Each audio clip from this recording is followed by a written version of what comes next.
Okay, so here's an RV park called Florida Days in Hope Sound.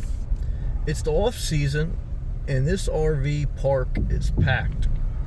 You can pay by the week or month, I believe, and the lowest monthly rate is currently $800 a month, approximately.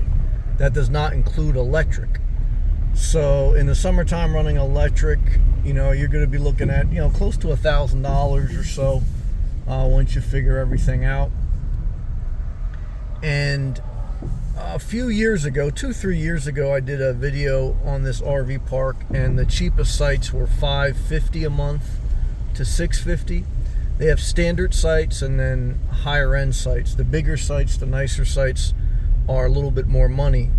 But the lowest site right now is $800 a month and does not include electric.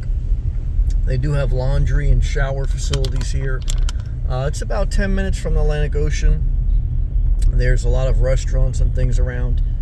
Even though it looks like your typical RV park, crowded, tight, it's very quiet and peaceful for the most part.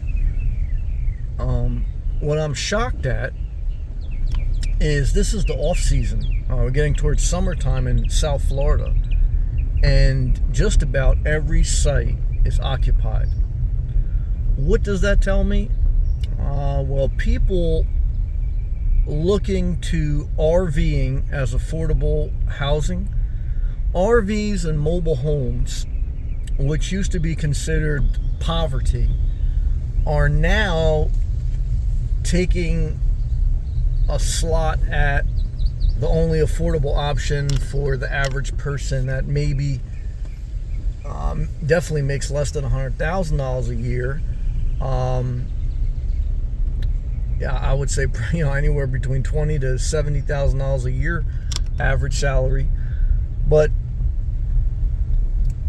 the interesting thing though, is it affordable, right? Because you got the cost of the RV.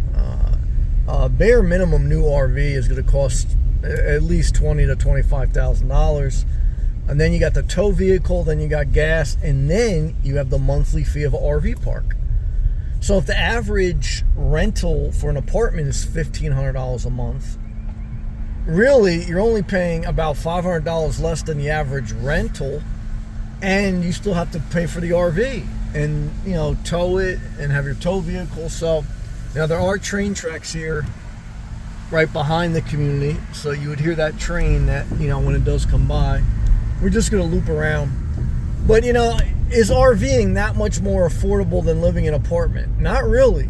Again, once you consider the cost of the RV, the additional fuel, and there is maintenance to an RV. I mean, you don't just have them for life and you never do any maintenance.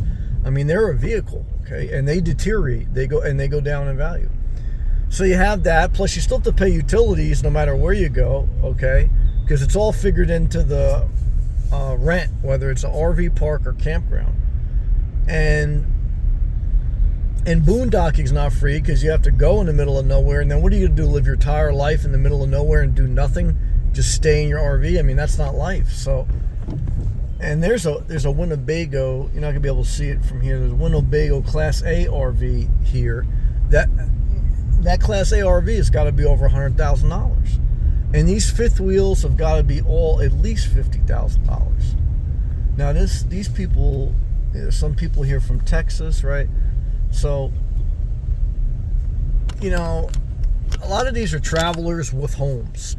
But some of these are their homes. And I want to say more and more, these are people's homes. Just like, I live in an RV. I travel out of my car, mainly stay in my car. I do own the lot though. But the issue is, man, it's like if you don't own the land, are you really living a more affordable life? Not really, because your rent's still going to go up. Everything goes up. You got to work, or you have to have worked throughout your life and live off investments.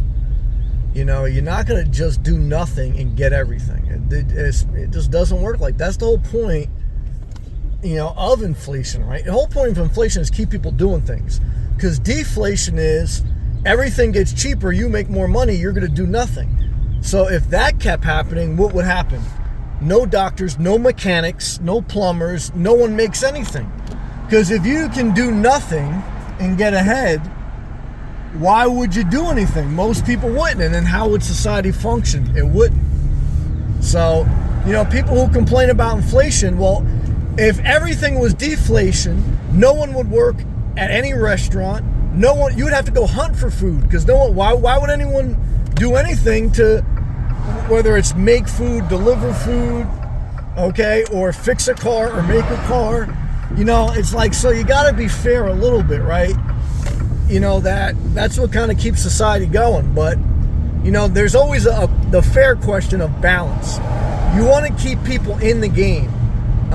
You don't want to knock them out completely, because then you got monopoly, and then there's no one left to rent. But it's like you got to be careful how you allocate money, because you put too much into RV, then you're going to rent from an RV park, and their rent's going to go up, and they're going to get more crowded because it's the only quote-unquote affordable housing. And then I don't know what happens next, So either way, just sharing some thoughts. Click the thumbs up, share the video. See you next one.